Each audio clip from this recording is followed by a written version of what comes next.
that we're pretty much ready for test 3, I want to make sure I go and give a quick review of some of the most important concepts that you should have gotten from the videos that I posted in the worksheets. The first major concept is that when we're talking about muscle, we are talking about cells that are cells that contract because they actually have proteins inside of them. But the first thing we want to understand is there are 3 types of muscle that we find in the body. We have the muscle primarily that's attached to the skeleton, therefore we call it skeletal muscle. This is the muscle we have conscious control over. We have cardiac muscle, which of course is found in the heart, both skeletal muscle, as we see here in this picture and in the actual microscope slide version. We actually see that there are striations in it. We see that the skeletal muscle itself is a long cylinder that's got multiple nuclei in it. We see that the cardiac muscle is also striated, but it only has a central nucleus, and it actually has branches, and where one cell attaches to another cardiac muscle cell, we see these dark areas here that we call intercalated discs. We'll be talking more about this type of cell and what's going on in here next semester. Okay, finally we have smooth muscle, and of course it's called smooth because you do not see these striations like you would see in the other 2 types of muscle. We're going to find this in all the internal structures, organs, whether that be the organs of the digestive system or whether that be the blood vessels, like especially the arteries and arterioles, and even veins, but especially arteries and arterioles. We're going to see that we actually have smooth muscle that helps control where our blood goes. So you certainly need to know the 3 different types of muscle cells and the characteristics of each. Here we see a list of the differences, and of course this actually first thing does say voluntary as opposed to involuntary, so make sure you understand each of these terms. Okay, the next level we want to understand is kind of our levels of organization. We know we have the muscular system in the body, and here we actually have one of the organs of the muscular system. In this case, it's the brachialis, which is one of the muscles that you've learned in lab. Now, any muscle can basically be broken down like we're getting ready to break down, which is basically a cylinder within a cylinder within a cylinder, and then the connective tissues that are affiliated with that breakdown. Okay, if we do a cross-section of a organ level of muscle, we literally see the tendon tying the muscle into the bone. But if we do a cross-section of this, we see bundles of cells, and those bundles of cells are called fascicles. We also see that we have a connective tissue that basically holds everything together at the organ level. So the outside connective tissue of the organ is called the epimysium.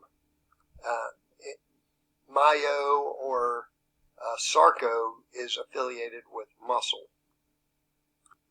Okay, now if I take the fascicle out and I look and I see that the fascicle itself is surrounded, one fascicle is separated from another fascicle from this basic connective tissue called a perimysium. And notice what the fascicle is. It's actually several individual cells. There's my skeletal muscle cell. Notice the striations, notice the multinucleate, and of course it's one of our biggest cells in our body. It's a long cylinder.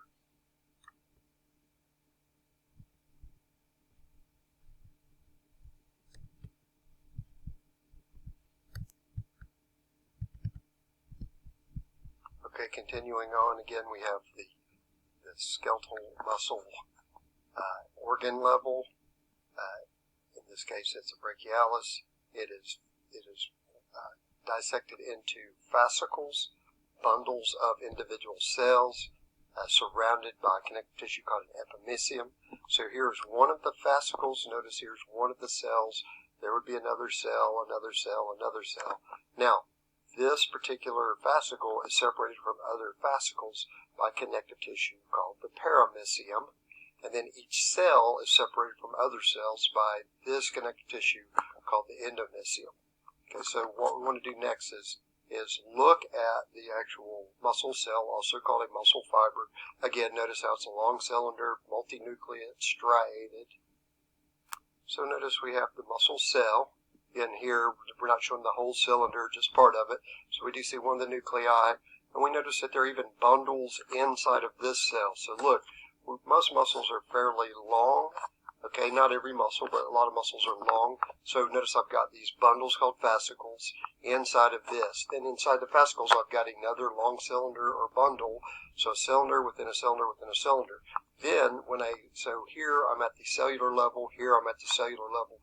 Then I even have bundles of cylindrical proteins that are inside the cell. Well, let's see what we can see on the cell itself. Well, we know every cell has three parts.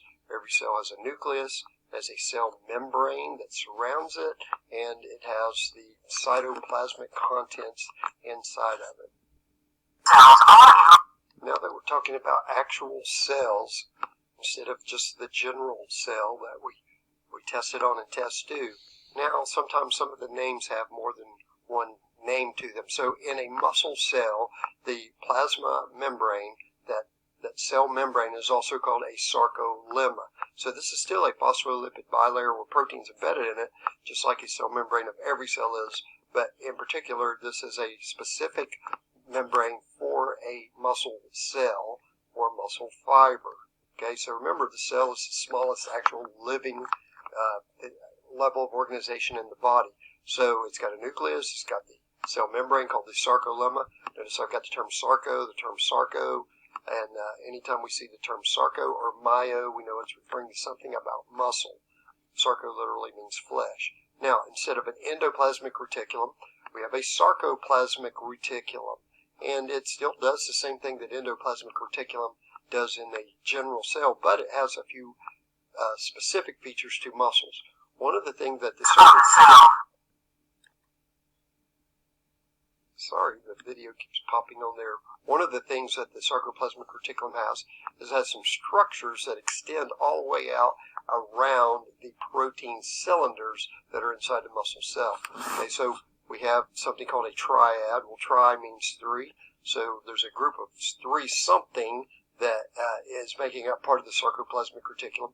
So the middle of the triad is this, in this picture shown as this green area, this T-tubule, which is an extension of these little holes that we have here in the cell membrane. Okay, so the T-tubule extends down into the cell in the middle of the triad, and it's actually where we're going to send the signal called an action potential and cause calcium to be released from the terminal cisternae, which is the other two parts of the triad. And of course, the main job of the terminal cisternae is these are calcium reservoirs, because calcium has to be released along with ATP being present to elicit a muscle contraction. Now, since we said ATP being present, then obviously mitochondria, as we talked about for cellular respiration, they're going to produce tremendous amounts of ATP compared to any other way we can get ATP. So mitochondria is going to make the ATP available for the muscle to contract, but it's also going to make energy available to pump calcium back into the sarcoplasmic reticulum. Now we know proteins do more for any cell than anything else, but that is especially true in a muscle cell, because what actually contracts is the protein fibers that are found in the cylinders of protein fibers. And the cylinders here, you can see several cylinders, is the myofibril. So that's what we're going to concentrate on for the rest of understanding what a muscle actually does, which is contract. You'll certainly be expected to know all these parts of a muscle cell, by the way.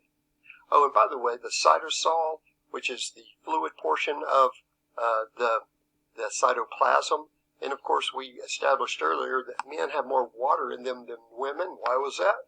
Because men have more muscle. Well, where is that water to muscle? We know 62% of the water in the body is in our cells, so that is certainly true with the muscle. So the more muscle, the more cytosol, therefore the more water, which is what cytosol is primarily made up of. Okay, now looking at the actual myofibril, the cylinder of proteins, we see that it actually is the functional unit of contraction, or it contains the functional unit of contraction, which is called the sarcomere, which runs from this area here called a Z line to this area here called a Z line. Now, the sarcomere is actually where contraction takes place. In other words, this is where shortening and relaxing of the cylinder takes place. But of course, these sarcomeres will be repeated over and over and over again. Now, this cylinder is made up of thin filaments, which are primarily but not exclusively actin, and then thick filaments, which we're going to see here. Okay, again, you can see the thick filaments are here. It looks like it's got little, they're actually called cross bridges coming off of it. You see the thin filaments being the little blue lines that extend to this zigzag area called Z line. Now, here's actually a better picture of the actual thick filament. And here's the thin filament between two thick filaments. And what's actually happening is the cross bridges from the thick filament are grabbing at a binding site on the thin filament and pulling these inward. And when we say muscles are striated, what we're really saying is that they have repeating bands of what we call dark and light bands. So notice here, this from this area, which is basically the length of the thick filament, would be from right here to right here. Then the areas outside of the thick filaments where these Z lines are and where the thin filaments begin. So there's a Z line, there's a Z line. Thin filaments are expanding out from that. But from this area to here is called a light band. A light band. Okay, so if you have repeating units of dark band with light band to a dark band to a light band to a dark band to a light band, then that's when you're going to have striations. So again, here you see the dark band, also called the A band. Just think A is in dark, the I band, I is in light. So notice the light area here, the I band, the darker overall area here, which is the A band. Again, it's the combination of the darker A bands and the lighter I bands that make up striations. Now what we have here are these proteins called Z lines that are literally what anchors the thin filament. So the thin filaments are attached to these Z lines. So those are actually proteins. You have this region here between the end of one thin filament and another thin filament. That region found within the dark band is called the H zone. And that region, when our muscles are contracted, that region can disappear. As this gets pulled in and that gets pulled in, that region shortens. But as we relax the muscle or stretch the muscle, that region gets larger. So that H zone is the region between the actin filaments or the thin filaments, and when we're fully contracted, that region can pretty much almost disappear. When we're stretched, that region gets bigger and bigger. Now, the thick filament or thin filament never change their size. They just get pulled back and forth. But that zone, that area between the thin filaments, that changes sizes according to if we're contracted or if we're stretched. Okay, just like we had this protein disc that our thin filaments are attached to, we literally have a protein disc that is holding all these thick filaments together. You can kind of see it running right through here and thick filaments coming off of it. So this area right through here is literally holding all these thick filaments in within this cylinder. So it is a protein. M-line is a protein. Don't confuse it with the H zone, which is just space between my thick filaments, whereas the M-line is what's anchoring my thick filaments. And I meant the H zone is the space between my thin filaments, between the end of that one and the end of that one.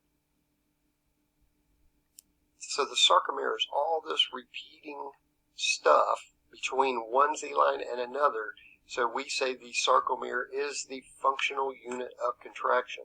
In other words, that's where contraction actually takes place within the sarcomere, even though it's repeated over and over and over and over and over again. So if we want to break this down from larger to smaller, we start out with the organ level. The organ is broken down into fascicles. Our fascicles are broken down into cells.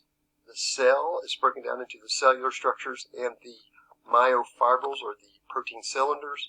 The protein cylinders is where we see our sarcomere from Z line to Z line, and it's further broken down into the individual units, the myofilaments, which here's our thick filament, which is primarily a protein called myosin, and here's our thin filament, which is primarily actin, but it also has troponin and tropomyosin.